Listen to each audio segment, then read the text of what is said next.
बिस्मिल्लाहिर्रहमानिर्रहीम। अस्सलाम वालेकुम नादरीन, आप यूट्यूब चैनल देख रहे हैं। मैं इमरान खान हूँ। नादरीन, डोनाल्ड ट्रंप ने 3 दिन पहले और उसके बाद 2 दिन पहले और उससे पहले भी ये बार बार स्टेटमेंट दिया है कि ईरान से वो यूरेनियम ले लेंगे। बल्कि डोनाल्ड ट्रंप ने 3 दिन पहले ये दावा भी किया कि ईरान अपनी यूरेनियम अमेरिका के हवाले करने पर राज़ी हो गया। ये दावा सुन के मैं भी हैरान हो गया था और समझ नहीं आ रही थी कि इतनी बड़ी कुर्सी पे बैठा हुआ शख्स इतनी गैर जिम्मेदारी वाली बात कैसे कर सकता है। तो मुझे लगा कि शायद वाकई ईरान अपनी यूरेनियम अमेरिका को देने पर राज़ी हो गया। कुछ बड़े अच्छे जर्नलिस्ट हैं, उन्होंने भी ये कहा कि वाकई में डोनाल्ड ट्रंप ने ये स्टेटमेंट दिया है तो ऐसा हो जाएगा। इंटरनेशनली ये खबर छप गई थी, लेकिन बाद में ईरान की जानिब से चिट्टा इनकार आ गया। ईरान ने कहा जी हम तो नहीं करते, हम यूरेनियम तो नहीं देंगे। फिर डोनाल्ड ट्रंप ने कहा नहीं जी, कोई और सोल्यूशन है, कोई और तरीक़ाकार है, उसके तहत वो यूरेनियम रहेगी ईरान में, लेकिन निगरानी में रहेगी और वो कुछ और मामला हो जाएगा। इस तरह से डोनाल्ड ट्रंप ने खुद तो नहीं, लेकिन उसके साथियों ने, उसके करीबी लोगों ने मीडिया में ये चलवा दिया। अब डोनाल्ड ट्रंप ने आज के दिन में एक नया स्टेटमेंट दे दिया। नए स्टेटमेंट में डोनाल्ड ट्रंप ने कहा कि एक ऑपरेशन हुआ था मिडनाइट हैमर। ये ऑपरेशन पिछले साल ईरान के खिलाफ किया गया था अमेरिका और इसराइल की जानिब से। ये जून 2025 की बात है। तो वो जो ऑपरेशन किया गया था, उसके बाद ये दावा किया था डोनाल्ड ट्रंप ने और इसराइल ने कि अब ईरान कभी भी एटमी कुव्वत नहीं बन पाएगा। और उन्होंने कहा था कि हमने ईरान का सारा एटमी मवाद और उसकी तनसीबात तबाह कर दी है और हमने लाखों टन मलबे के नीचे उसे ज़मीन के अंदर दबा दिया है और अब हम सैटेलाइट से निगरानी कर रहे हैं, वो कभी भी वो नहीं निकाल पाएंगे और कभी भी एटम बम नहीं बना पाएंगे। ये दावा किया गया था डोनाल्ड ट्रंप की जानिब से और इसराइल की जानिब से, नेतन्याहू की जानिब से। लेकिन जब दोबारा जंग शुरू की गई तो ये कहा गया नहीं जी, वो ईरान एटम बम बनाने वाला है, अगर हम उसके ऊपर हमला ना करते तो चंद हफ्तों में वो एटमी धमाका कर देता। बल्कि नेतन्याहू ने तो चंद दिनों तक की बात की थी। डोनाल्ड ट्रंप ने भी ये कहा था कि ईरान एटमी तजर्बा करने वाला था, इसलिए हमें हमला करना पड़ा। अब आज डोनाल्ड ट्रंप ने दोबारा अपना स्टेटमेंट बदल दिया। उसने कहा कि गुज़िश्ता साल मैंने जो अटैक किया था मिडनाइट हैमर, उसमें सुरंगों के नीचे यूरेनियम दब गई थी और अब उसे निकालना एक बड़ा तवील और एहतियात का और एक लंबा काम है, बड़ा मुश्किल काम है उस यूरेनियम को निकालना। यानी डोनाल्ड ट्रंप, एक आपने कहानी सुनी होगी, वो लोमड़ी छलांग मारती है अंगूरों के गुच्छे पे, वो उसके हाथ नहीं आते, फिर वो भाग कर आती है, ज़ोर से छलांग मारती है, फिर वो उसके हाथ नहीं आते, फिर वो कोशिश करती है, उसके मुंह में पानी आ रहा होता है कि मैं ये अंगूरों के गुच्छे किसी तरह उतार लूं। लेकिन जब काफ़ी कोशिश के बाद भी लोमड़ी वो गुच्छे नहीं उतार सकती तो आखिर में वो लोमड़ी कहती है कि अंगूर ही खट्टे हैं। अब डोनाल्ड ट्रंप जो है वो इस किस्म की बात कर रहे हैं कि जनाब ये तो यूरेनियम दब गई ज़मीन के अंदर। तो फिर पहला सवाल डोनाल्ड ट्रंप से ये होगा कि अगर यूरेनियम मौजूद नहीं थी तो आपने इतनी बड़ी जंग शुरू क्यों की? इसी यूरेनियम के लिए तो आप लड़े थे। आपने तो कहा था कि एटमी हमला होने वाला है या एटमी धमाका होने वाला है या तजर्बा होने वाला है, तो इसलिए हमने जंग शुरू की। अब डोनाल्ड ट्रंप जो है वो फेस सेविंग लेने के लिए ये कह रहे हैं कि जनाब वो यूरेनियम तो ज़मीन के बहुत नीचे दब गई है, लिहाजा उस यूरेनियम को निकाला नहीं जा सकता, ये मुमकिन नहीं है। डोनाल्ड ट्रंप ने यह कहा।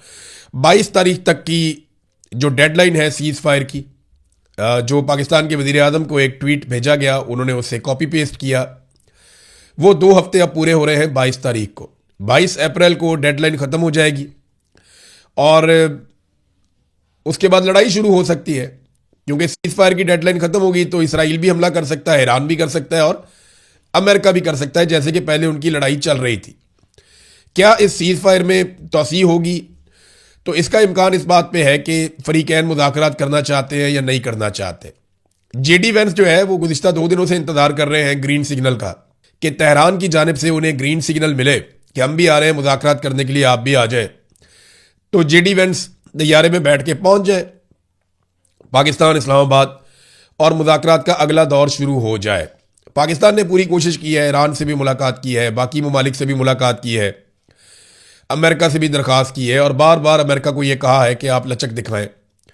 लेकिन अगर अमेरिका लचक दिखाता है तो फेस सेविंग नहीं मिलती।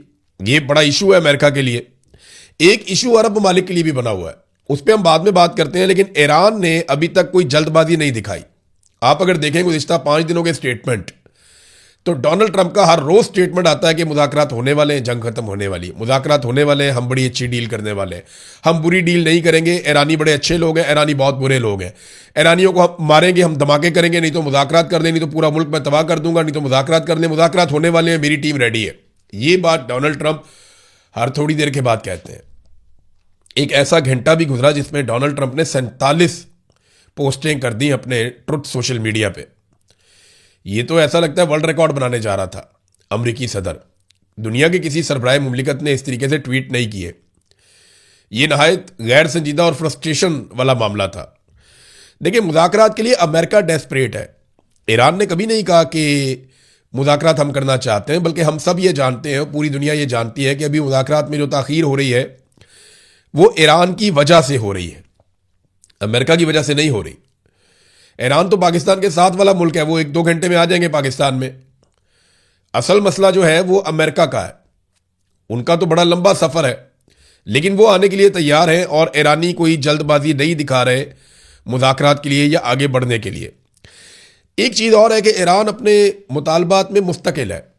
यानी पहले दिन ईरान ने जो मुतालबात किए वो आज भी वही मुतालबात हैं कि आप नए हुर्मुज़ को हम नए तरीके से कंट्रोल करेंगे, हमारे ऊपर पाबंदियाँ ख़त्म की जाएँ, हमारा हक हमें वापस दिया जाए, जो उनके असासे हैं उनको वापस दिए जाए, हमारे नुकसानात का अदाला किया जाए और आइंदा इस बात की एक पक्की गारंटी दी जाए कि दोबारा ईरान के साथ जंग शुरू नहीं की जाएगी।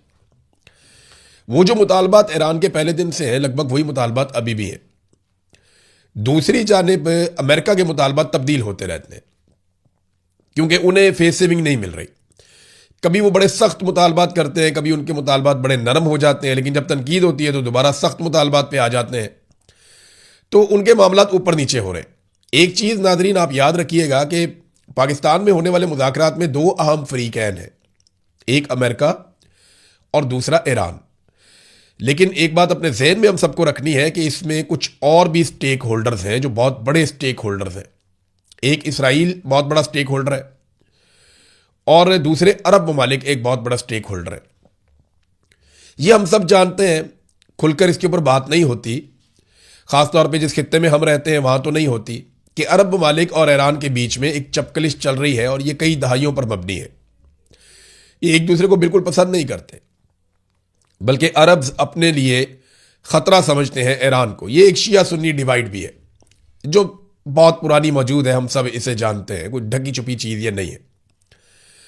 अब मामला ये है कि ये जो अरब ममालिक हैं इनका क्या बनेगा। देखिए, अरब ममालिक के 3 बड़े कंसर्न हो सकते हैं इस सारी लड़ाई में। इसराइल के भी इसी किस्म के कंसर्न हो सकते हैं। ईरान अगर एक एटमी कुव्वत बन भी जाता है तो क्या वो किसी अरब मुल्क के ऊपर एटम बम मारेगा? कभी नहीं मारेगा। और कभी किसी मुसलमान मुल्क पे एटम बम नहीं मार पाएगा। ये बात अरब ममालिक जानते हैं, अच्छे से जानते हैं। ईरान अगर कभी एटमी मुल्क बना तो इससे सबसे बड़ा खतरा इसराइल को रहेगा।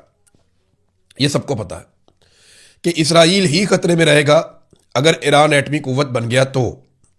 जैसे पाकिस्तान एटमी कुव्वत बना तो खतरा इंडिया के लिए था।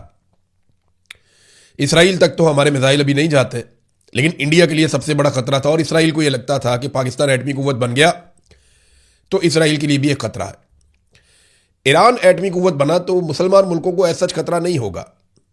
तो उनका मसला क्या है या इसराइल के बाकी प्रॉब्लम्स क्या है? ये 3 ऐसी चीज़ें हैं जो मुज़ाकरात में डिस्कस नहीं हो रही। यानी वो कंसर्न जो अरब ममालिक के और इसराइल के हैं वो मुज़ाकरात में डिस्कस क्यों नहीं हो रहे? उनमें सबसे पहले ये है कि मिसाइल और ड्रोन प्रोग्राम।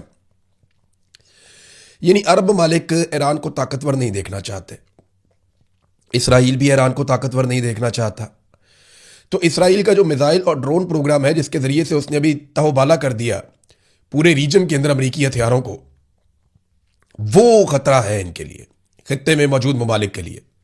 तो उनकी एक ज़रूरत है कि इसराइल का जो मिसाइल और ड्रोन प्रोग्राम है उसका खात्मा हो जाए। दूसरा, वो ईरान के अंदर एक रजीम तब्दील करना चाहते थे। वो ईरान में एक ऐसी हुकूमत चाहते थे जो खामनाई से आज़ाद हो, या वो जो एक मजहबी हुकूमत ईरान में बनी हुई है जिसको इंतहा पसंद हुकूमत कहते हैं, अरब ममालिक और इसराइल ये चाहते थे वहाँ पर रजीम तब्दील हो जाए। तीसरा, ईरान कुछ प्रॉक्सीज को सपोर्ट करता है अरब ममालिक और इसराइल के मुताबिक, जिनमें हिजबुल्लाह है, हमास है, हौसी हैं, और दीगर कुछ ग्रुप हैं जिन्हें ईरान सपोर्ट करता है इस रीजन में। अरब ममालिक ये चाहते हैं कि ईरान वो सपोर्ट भी ख़त्म कर दे और वो सपोर्ट ना कर पाए।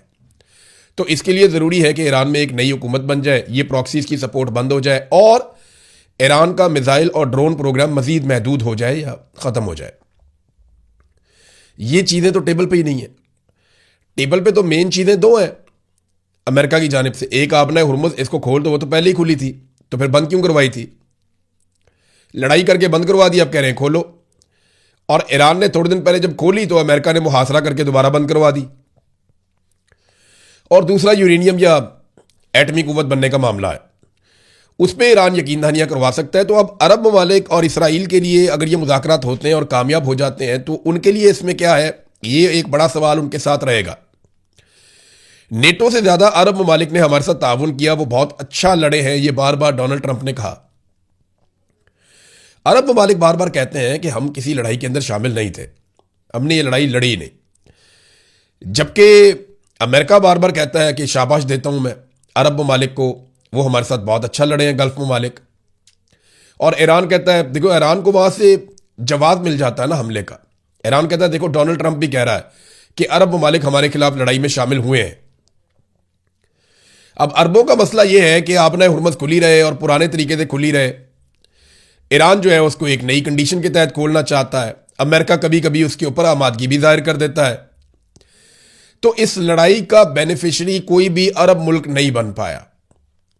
क्या इसराइल इस लड़ाई का बेनिफिशियरी है? नहीं, वो भी नहीं है। उसकी वजह यह है कि यूरोप में जो ममालिक कुछ हद तक इसराइल को सपोर्ट करते थे, वो सपोर्ट भी इसराइल के हाथ से चली गई।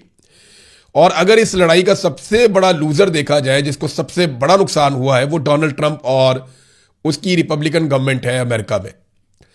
उनके खिलाफ लोगों का रद्द-ए-अमल इतना ज़्यादा हो गया कि आज 63% अमरीकी नए सर्वे के मुताबिक उनके खिलाफ है। ईरान ने बड़ी रिजिलियंस शो की है। ईरान ने अपने कमर्शियल एयरपोर्ट बड़ी कम मुद्दत के अंदर 2 हफ्ते के अंदर दोबारा मुरम्मत करके खोल लिए हैं। ईरान ने कहा था कि हम अपने एयरपोर्ट, अपनी सड़कें, अपने प्लांट्स हम दोबारा बना लेंगे, लेकिन अमेरिका अपना मुकाम दोबारा बहाल नहीं कर सकेगा।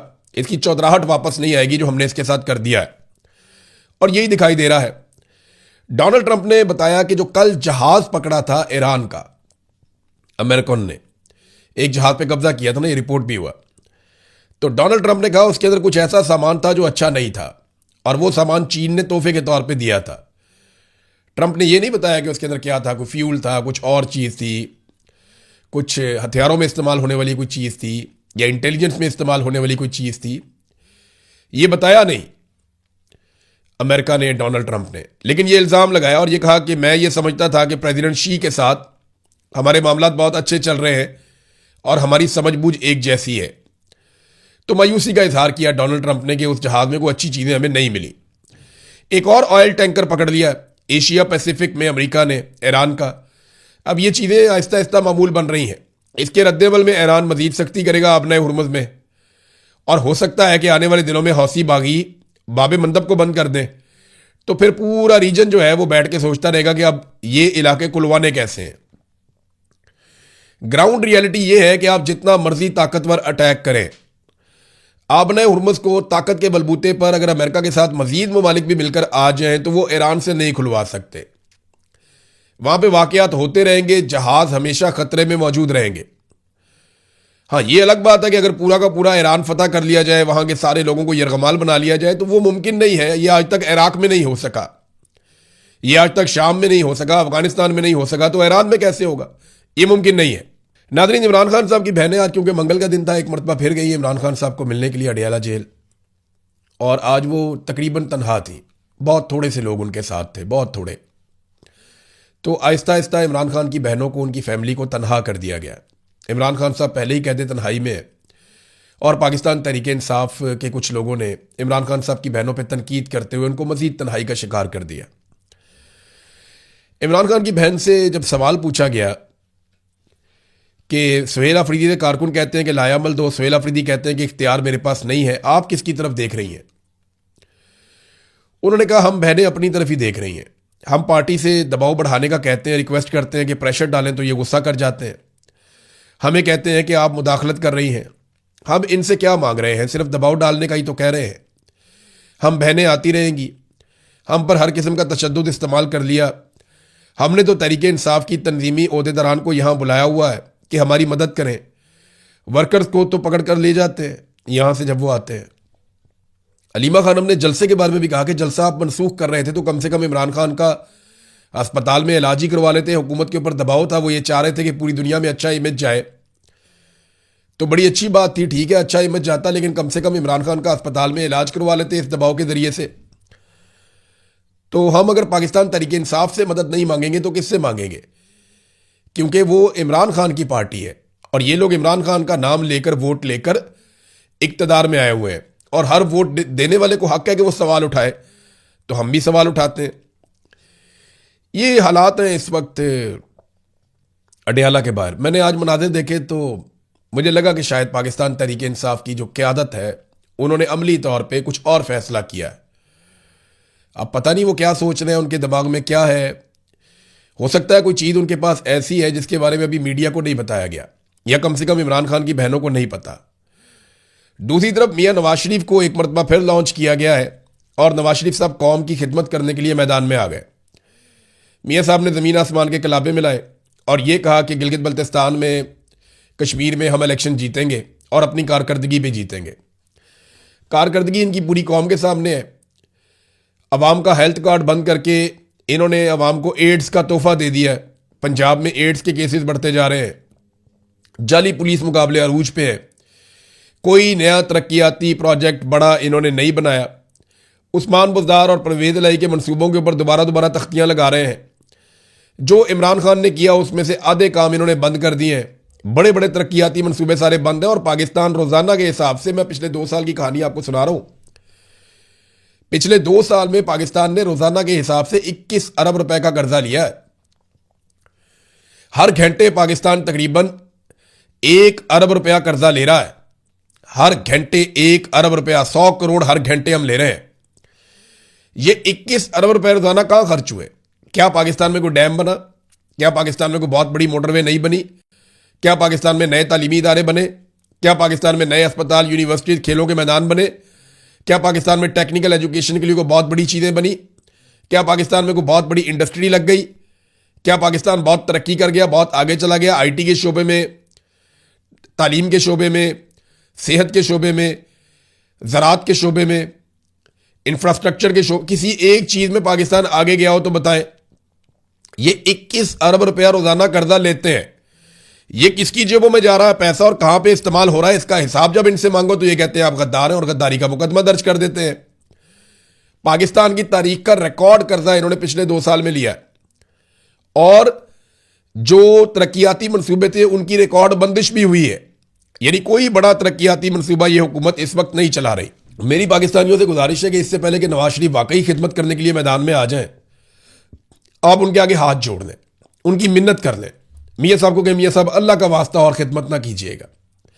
मियाँ साहब की खिदमत की सिर्फ 2 मिसालें आपके सामने रखूंगा, आप सर पकड़ के बैठ जाएंगे। छोटी छोटी 2 मिसालें, LNG टर्मिनल और IPPs। यानी गैस आए या ना आए, आपने हर महीने $15 मिलियन देने हैं टर्मिनल्स को। यह मियाँ साहब का कैपेसिटी पेमेंट वाला एक मुआहदा। आज कतर में गैस नहीं दे रहा, लेकिन हम LNG टर्मिनल को $15 मिलियन दे रहे हैं हर महीने। LNG पैसा हम दे रहे हैं, हमारे पास गैस नहीं है और अवाम की जेब कट रही है। यह मियाँ नवाज शरीफ ने किया। IPPs वो भी ऐसे ही है। बिजली आए या ना आए आपको बिल देना पड़ेगा। यानी गैस ना आए फिर भी बिल देंगे, बिजली ना आए फिर भी बिल देंगे। वजह क्या है? मियां नवाज शरीफ के लगाए हुए मंसूबे। 1 यूनिट बिजली इस्तेमाल करते हैं और 3 यूनिट के आप पैसे देते हैं, फिर भी लोड शेडिंग हो रही है और यूनिट की कीमत भी 4 गुना बढ़ा दी है जब से इमरान खान साहब की हुकूमत गिरी है। यह खिदमत नवाज शरीफ ने की पाकिस्तानियों की। मियाँ साहब के आगे पूरे पाकिस्तान को हाथ जोड़ने चाहिए। मियाँ साहब बड़ी मेहरबानी, हमें और खिदमत नहीं करवानी। बहुत शुक्रिया आपका, आपने बड़ी कौम की ऐसी तैसी फेर दी, आप जाके घर बैठे हैं सर, बड़ी मेहरबानी। जिस तरह के आपने मंसूबे लगाए हैं, ये मंसूबे अगर आप ना लगाते तो आज पाकिस्तान कहां से कहां पहुंच जाता। अगर हम अपने वसाइल पे भरोसा करते, हम पानी से बिजली बनाते, हम बाकी जो सोर्सेज हैं उनसे हम बिजली बनाते और IPPs के चक्कर में, इतनी बड़ी बड़ी कमीशनों के चक्कर में हम ना पड़ते जो शहबाज शरीफ का बेटा तक लेता है, तो आज पाकिस्तान शायद आगे निकल जाता। लेकिन इन्होंने हमेशा अपनी ज़ात को आगे रखा पाकिस्तान से। अब तक के लिए इतने ही, अपना ख्याल रखिएगा, अपने इस चैनल का भी। अल्लाह हाफिज़।